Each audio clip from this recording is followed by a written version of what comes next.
Hey guys, in this video we are going to talk about my social studies lesson plan, and we're going to go through the standard, the central focus, and everything just like what we did in my science lesson plan, but it's a little bit different.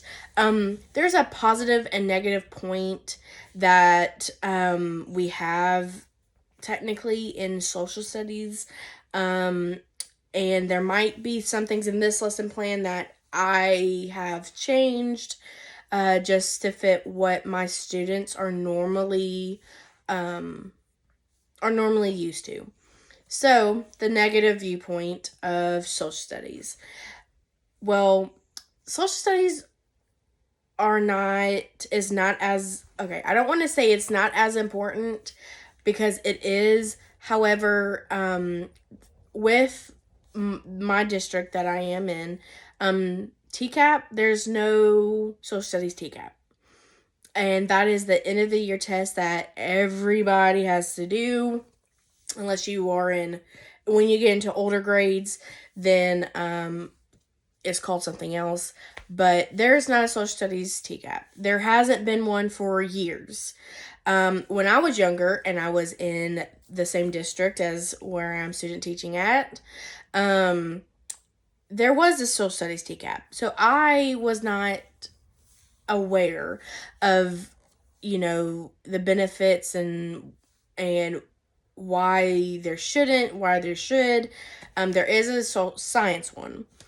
So social studies, especially at this point of the year, at the end of the year, is kind of pushed back because they need to focus on TCAP related assessments and scores, and so they could boost them up. So for this third grade social studies lesson I am doing, it is based off of geography in the U.S., and it's about 20 minutes long.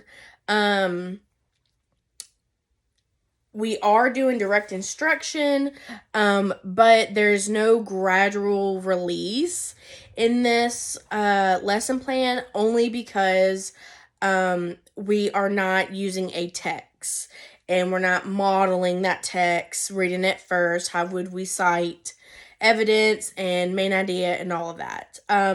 This is our standard that we are going by for this lesson is identify and locate the 50 states of the United States.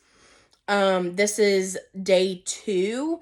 So the first day, which is 20 minutes, the first day is just going over the map of the United States, going over, the states, and getting the students to watch a video and talk over the map.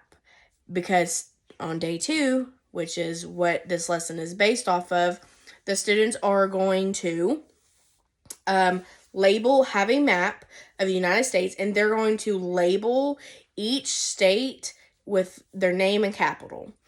If the states need abbreviations, then they are to know those abbreviations. I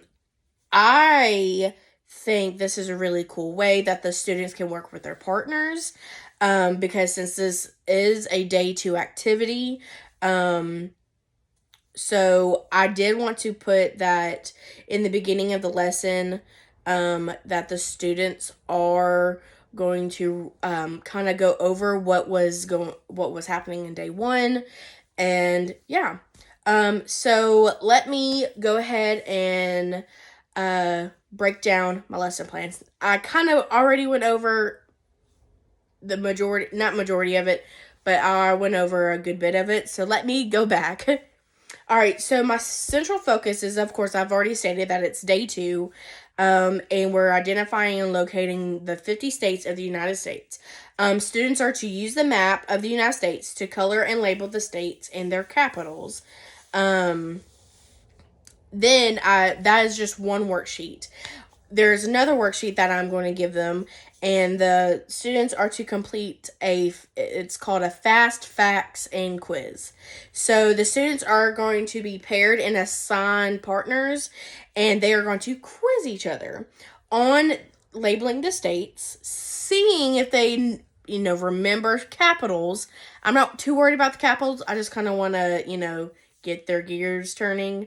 And then I want them to check their answers together. And so, yeah, that's pretty much what we're going to focus on within these 20 minutes. I'm very excited because I think it's a really cool way, and having using partners and quizzing each other and seeing what their peers know. So my lesson objectives, I have using a black marker and crayons. The student will label each U.S. capital correctly, and then there's an added bonus of labeling the surrounding oceans, the state's capitals, and the surrounding countries. We will use a video and facts that from day one, and students will write down the fast facts if they can remember, and label the states, getting at least 70% or more mastery on the quizzes. We're going to use this quiz as extra points. And if they didn't get 70% or more mastery, it's just extra points on a homework grade. So my expectations related to student participation is just primarily like the students should know like to color neatly, to label correctly. Their maps need to be kind of neat. While the students are in group, they need to work together respectfully and support each other in their learning. And so yeah, that's pretty much all we have regards to the lesson objectives. So now we go on to how am I going to monitor the students' learning. So I have a couple of formative assessments. So we're going to use hand gestures. Thumbs up, thumbs down. Do you understand this? Do you not? What do you not understand? I'm going to ask basic questions if they understand the topic. So like, where is Tennessee located? They should know that. What is the capital of the United States? They should know that too. And then how many states do we have in the United States? They should know that. Which, again, these are all just sample questions I will be asking them. I will also, while they're working in groups, I'm going to just walk around, see if anybody needs my help, see if the students are on task, and just provide support wherever they need me. Summative assessment, which is the summary of the unit test, we are going to the students will complete a summative assessment, at the end of the unit. So when they get done with this unit, there will be some questions on there about the United States, how many states there are, and those type of questions. So materials in this lesson plan is obviously crayons, black markers, pencils. I will provide a blank United States map, and I will provide the fast fact and quiz worksheet. Technology, we will use the technology from day one.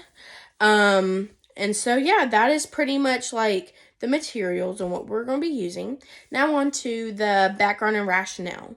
So the key concepts of this lesson is pretty much locate and identify the 50 states of America. Hopefully vocabulary, we would define like what are states, where are the states, basic facts of the United States, and some academic content vocabulary is obviously United States map, capital states. We're going to use the cardinal directions, north, south, east, and west, compass, directions, and bordering. Language function, map, label, locate, identify, and abbreviate. How does this lesson connect and build on previous lessons? So with other lessons, is talking about like the North American continent, and then identifying where the U.S. is, land, water, and including like Canada, Mexico, Atlantic Ocean, Pacific Ocean, Gulf of Mexico.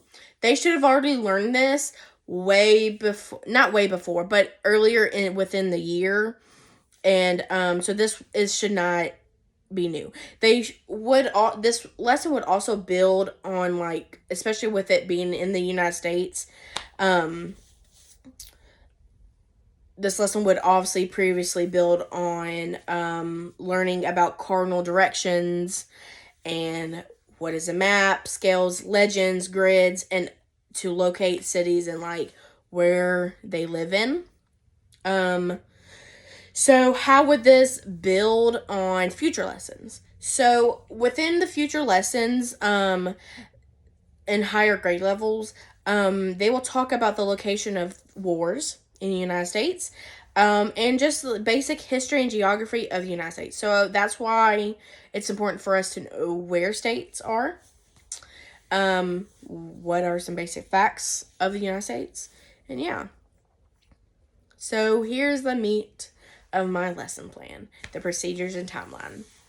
So since we only have 20 minutes devoted to social studies, I think it's very important to just kind of get down into the nitty gritty.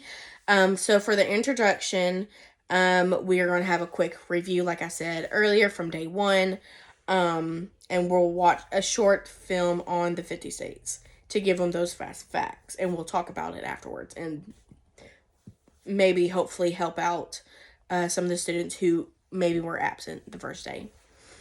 So I will project a map of the United States, and only with the correct name. Some of them, the ones that they should know, like the ones that surrounding their state, I'm going to have blank.